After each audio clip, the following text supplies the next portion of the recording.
I've got a question for you. Are you a self-avoider? Do you have a tendency to avoid yourself?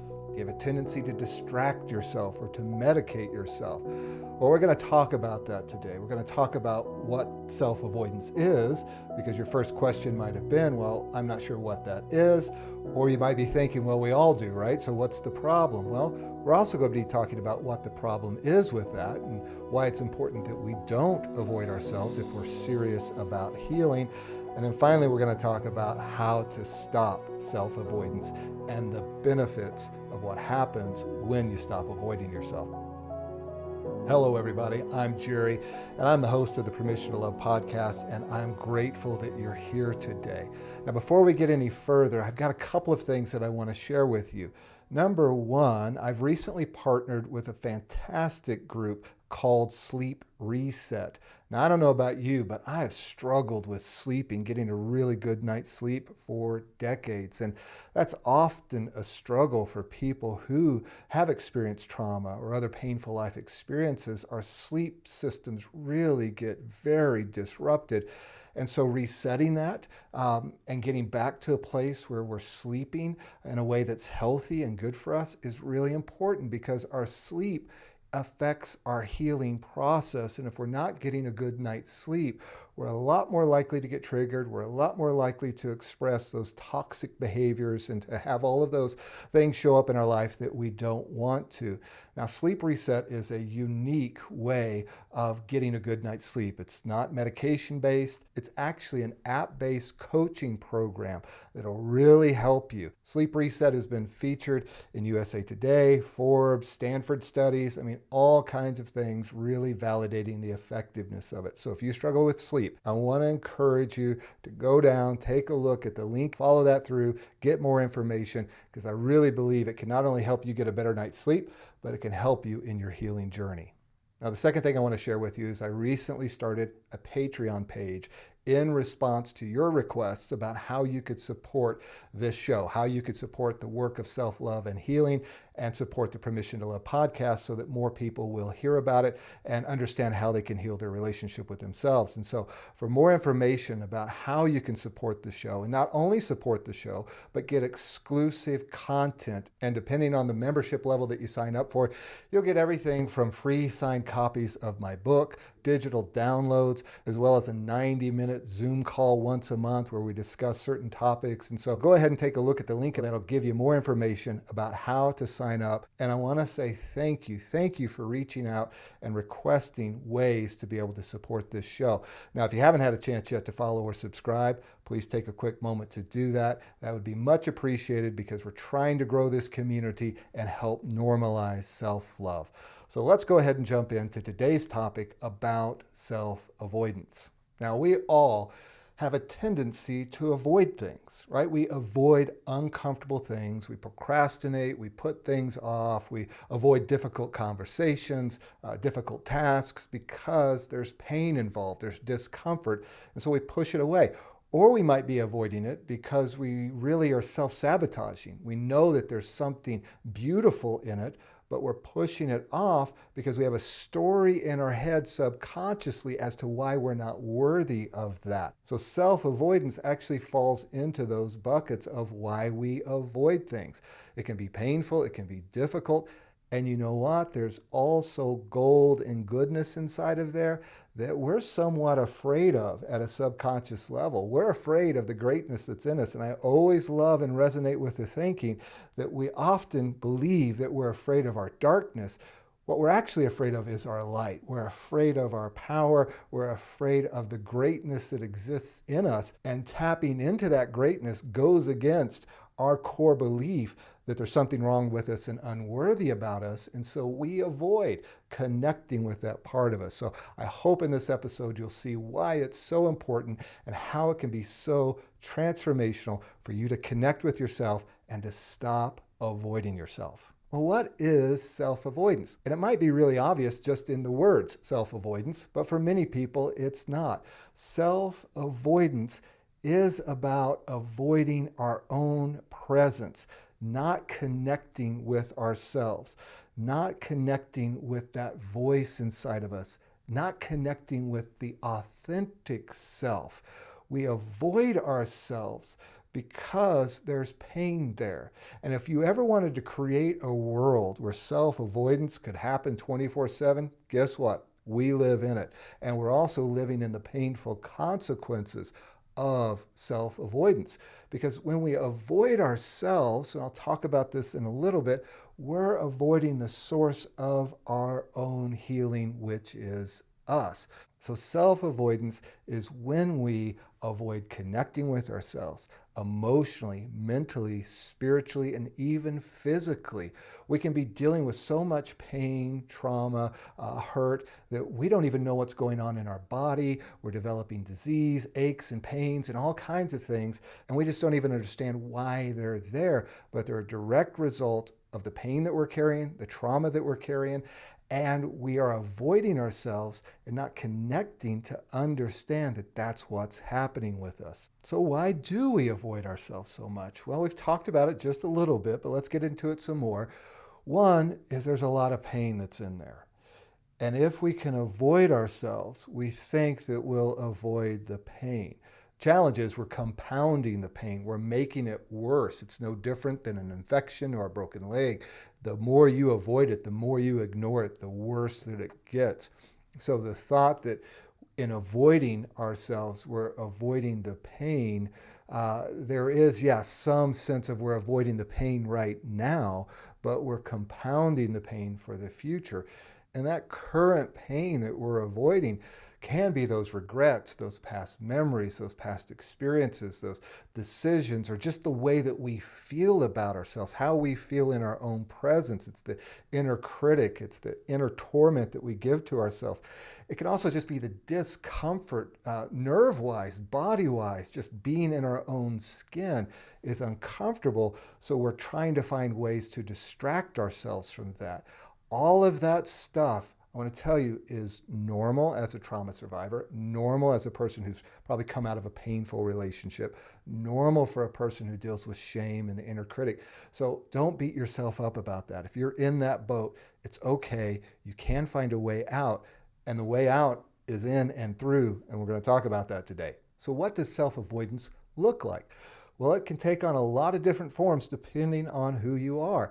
It can be workaholism, it can be relationships, it can be addictions, it can be social media, distractions, television, binge watching, over-exercising. I mean, it can be so many things depending on what you're dealing with. Mine took on a lot of different forms. It was workaholism, it was relationships, it was addictions to alcohol and other things that kept me from addressing myself and dealing with and being with myself. And as a matter of fact, I didn't even know that there was a self to be with. I didn't understand that me having a relationship with myself was important and I needed to be able to be with myself. Had no concept of that.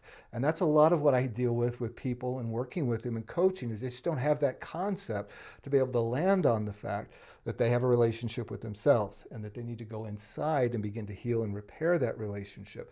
Now, we can't heal that as long as we're avoiding ourselves. Now let's go ahead and move on to talking about what happens when we avoid ourselves. What are the outcomes of that? Well, bottom line, we don't heal. We don't grow, we don't mature, we don't move past certain things because we are avoiding the healer. You are avoiding the self. And if you've listened to my podcast, you understand that I really love the work of internal family systems. And one of the things that it talks about is the self and the ability to connect with self. Some will call it soul, some will call it higher consciousness, spirit, whatever that language is for you. There is that self and that self that's trying to speak to you. And as long as you're avoiding yourself, you're avoiding the self. And the self knows exactly what you need to heal. The self has an intelligence, a divine connection to wisdom to help you understand what you need. And all of the things that are coming up that you're avoiding, that you're running away from, are the exact things that we need to begin to pay attention to. Those are the things that the self is bringing to the surface in order for us to heal. Is it painful? Yes, it gets stored in pain and it often gets released in pain. Are there things that we're going to have to walk through? Yes, but I want to encourage you again, dealing with this pain, the pain that we're avoiding, as difficult as it is, as hard as it is, it's better than carrying it, living with it for the next 10, 20, 30, how many ever years. So ultimately, what's happening, the consequences of avoiding yourself is that you're not healing. In order for you to heal, you have to be able to listen to yourself, to hear yourself as to what needs to heal. And I understand that that can often get blocked, and we need people to help us hear that. We need people to help us have insight into that. And so that's important as well, to be able to get those resources. But if you're not hearing yourself and you're not listening to yourself, how will you know what to heal? You can't heal yourself if you're not with yourself. In order to heal yourself, you have to be with yourself. So how do we stop avoiding ourselves? Well, the first point and the most important point is that your way out is in and through. I mentioned it earlier. Your way out is not running. Your way out is not avoidance. Your way out is going into the very things that you're avoiding, beginning to see them as a messenger to you. And that leads me to the second point of how we stop avoiding ourselves, is we stop seeing ourselves as our own enemy. You're always more likely to avoid an enemy than a friend. And we have to change the energy towards ourselves. We have to see ourselves as our own friend. We have to see the parts of us that are causing us pain, that are causing us discomfort, as a part of us that's simply trying to get our attention, and learn to love it. Because as long as you see it as an enemy, you're not going to want to sit with it. You're not going to want to be with it. And of course, you're going to escape it. When you're with you 24/7 and you're beating yourself up, and you think beating yourself up is something that's bad towards you or is harsh towards you, I want to let you in on the secret. Your inner critic and the parts of you that are beating you up are not your enemy. They are your friend. They are trying to show you that you need to heal something. So we have to change that energy. We have to befriend ourselves and view ourselves as someone who we can be with. And we do that simply by becoming aware of the fact that all of the stuff that you've identified and judged about yourself, as I always share, is simply a part of you trying to love you, get your attention, and invite you to heal. You are not your own enemy, even though you feel like it. Now let's get real practical now. What do we do? How do we stop avoiding ourselves? Well, here's some things that really worked well for me. They were game changers. And the first one was solitude. I had to practice solitude. I had to get away from things. I had to get away from what I knew, and I had to get away from all the people that were surrounding me and spend time in solitude in order to hear my own voice. Now, you might be in a situation where you can't do that. You can't just take off and live a nomadic life. You can't just, drop everything. You've got children, young children, you've got, people in the home, or whatever your situation is. That it can be really hard to try to find solitude. But there are ways to do it. There are ways to get creative about it, to just even find a 5-minute moment of solitude. You can have solitude in the car. You can have solitude in the bathroom. You can have solitude for a walk. But whatever it is, find that place where you can be alone and hear your own thoughts. So for me, when I talk to people about solitude, it's not just being alone, but having a bunch of distractions while you're in solitude. It's about being alone and removing those distractions. And I know that's hard, but it's a part of the process that we have to find a way to begin to enter into solitude. Now, I want to point out the difference between solitude and isolation.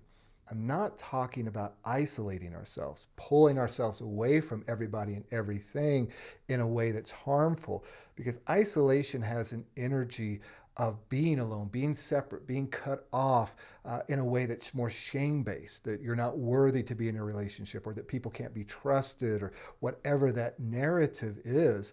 It's more of a heavy energy, and solitude is more of a mindful energy, where I'm actually pulling myself away with some real intentionality to do some work and to listen to myself. So solitude is going to be a very important process in learning to stop that self-avoidant behavior. And it's going to actually train you that you're okay to be with, that you're safe to be with. Because I know it can feel scary to be with yourself and to be alone with yourself, but you are a safe place, even though you don't feel like it. And maybe your behavior has shown you in the past that you're not a safe place, or made you feel like you're not a safe place. I'm telling you, underneath all of that, underneath all those stories, there is a safe place inside of you for you to be with yourself. And solitude is going to help you do that. Solitude is going to teach you that. It's going to feel really uncomfortable. And that uncomfortable part is a part of the healing process in and of itself. So don't give up. Don't run away from yourself just because it's so uncomfortable at times, okay? Now, another thing that's going to have to happen in order for us to stop self-avoiding is to stop the avoidant behavior. You might think, right, that's easy said, genius. But there really is a layer of truth here that I want you to try to get. You're going to have to stop that behavior that you're using in order to avoid yourself. Let me give you an example. For me, it was getting sober. I had to get sober so that I could be with myself, because drinking allowed me to disconnect from me. It kept me away from myself. I drank to avoid myself, to tolerate my own presence. And I remember the first few days that I was in rehab. I was hardcore detoxing. I was having hallucinations, both audible and visual. It was a really tough detox. And on like the fourth day, I was super bent out of shape because I hadn't seen my therapist yet, who had been assigned to me. I'd seen the medical doctor a number of times, and I'd seen some of the workers, the staff, but I hadn't seen my therapist. And I was in a desperate situation because I was thinking in my head, if this doesn't work for me, there's no hope for me. I don't know what's going to happen. So I had to make this time in rehab work. And I remember getting so annoyed that I kept complaining to the staff that I wanted to see my therapist. Well, she eventually came over to me, connected with me, and she shared something with me that really shifted my mindset and changed the way I was looking at my detox period. She said, I could come work with you and we could try to have some sessions, but you're in the middle of detoxing. Your brain's not working right at this point. You've got all these chemicals that are trying to reset, and you've been so self-avoidant, you've been so dependent on these chemicals to keep you avoidant from yourself. We need to get that out of your system and let some of that fog lift just a little bit so that we can actually make progress in working together. Well, that was a huge aha moment for me, because it really helped me see that in order for me to heal and make progress, I was going to have to stop doing the avoidant behavior. So one of the things that's going to be important to practice in this process is looking at what is that primary avoidant behavior for you. Is it some type of medication? Is it alcohol? Is it relationships? Is it overworking? Is it binge watching? What is it for you that is that primary distractor of you from yourself? And you're going to have to take a season and detox from it. You're going to take a season and put it aside. Going to be tough, right? Because you're going to come to the surface in all of that. You're going to have withdrawals from whatever it is. Now, I do want to acknowledge and point out that there are some of those coping mechanisms that we've developed, or those avoidant behaviors that we've developed, that we can't fully get away from, right? So for example, if food for you has been a way for you to self-avoid and to disconnect from your emotions, the challenge is that you still have to eat, right? And so in many ways, there are some of these self-avoidant behaviors that are a little trickier and tougher to tackle. Now, for me, I just simply had to stop drinking, and I can live without drinking. But there are some self-avoidant behaviors they're a little trickier, a little tougher to handle. And so I want to encourage you, go easy on yourself, be graceful with yourself. There are strategies, there are resources that are out there that help with those type of things that we can't totally eliminate from our lives, but we're going to have to learn to shift our energy and our relationship with them. But whatever it is, that thing that you're using to avoid yourself is going to have to be put to the side as much as humanly possible in order for you to begin to hear your own self and to begin to connect with yourself, and in doing so, connect with your healer. Now let's talk about meditation. Meditation or mindful prayer, whatever your practice is, that allows you to get alone, sit by yourself, remove those distractions, and begin to go inside. This is the space, right? This is the place where we start to actually go into ourselves and listen to ourselves. Now, I'm going to tell you, meditation for me, as I've shared before, very difficult practice in the beginning. Took me a long time. I mean, I literally signed up for these pretty drastic things where I went like 10 days to Mexico to go into a retreat center, and we'd meditate for 8 hours a day. And so I was getting pretty heavy into it to try to break through some of that self-avoidant behavior. So it was really important for me to begin to connect with myself. And the way I was going to connect with myself was being with myself. And the best modality that I knew of to do that was meditation. Now, you might be asking yourself, well, you're a former pastor. Why wasn't prayer that mechanism for you or that practice for you? Well, because of the way that I prayed before was always talking. There was always something going on, either in my head or me saying something out loud. And prayer for me was often a big source of shame. And so I needed to figure out how to totally disconnect from all of my previous ways of doing things and just be. So once again, whatever you choose to call it, meditation or mindful praying or whatever that looks like for you, the key is to allow yourself the space to let the mind quiet, to let the body be still, and to see what comes up from inside of you. Because those things that begin to come up from inside of you become your whispers, the things that you want to pay attention to. Now you might say, well, when I sit there, what happens is I think about all the tasks I need to be doing and the time that I'm wasting by sitting here, or all of my regrets, and I feel even more uncomfortable, and it's really just too painful to sit there. I understand that. I truly, truly understand that. I understand it more than I can communicate to you. But you have to be able to press through that. You're safe. You're going to be okay. And letting those emotions come and letting them pass and paying attention to what they're trying to say to you. You see, the first few things that start coming up, usually are all of the distractions, all of the things that we should be doing, or all those uncomfortable thoughts. But as the mind begins to settle, as you begin to get that as a practice and you ease into it, then these other things begin to come up. And they're often pretty consistent. Each time you sit, that thing will keep coming back up, and that's a signal for you. That's something for you to pay attention to. That's something that your system is asking you to address. Now, it doesn't always come up maybe in the way that you think it should. It doesn't come up in the way of, well, you need to make this relationship right, or you need to stop doing this thing over here. It might be emotions that come up. It might be thoughts that seem totally disconnected. But as you sit with it and you just continue to be still and allow yourself to speak, you'll find yourself going layer upon layer, down further and further, or up further and further and further, whatever direction you believe, in terms of you going inward or going higher self and inner self. But there is this place where you start to connect with these beautiful aha healing moments that allow you to see parts of yourself with compassion and love that you were never able to see about yourself before. And it is in those moments, you see, this is why not avoiding yourself is so important, because you're going to begin to heal your relationship with yourself.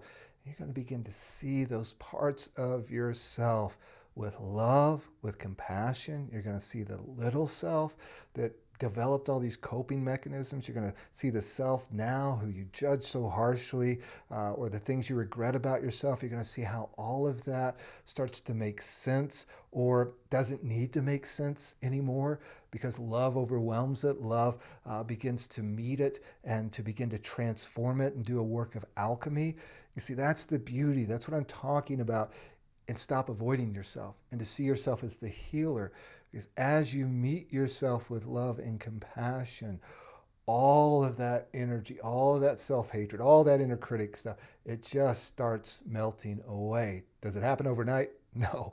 Is it a journey? Yes. Does that stuff still come back up later? Absolutely. But it's met with a whole different energy now.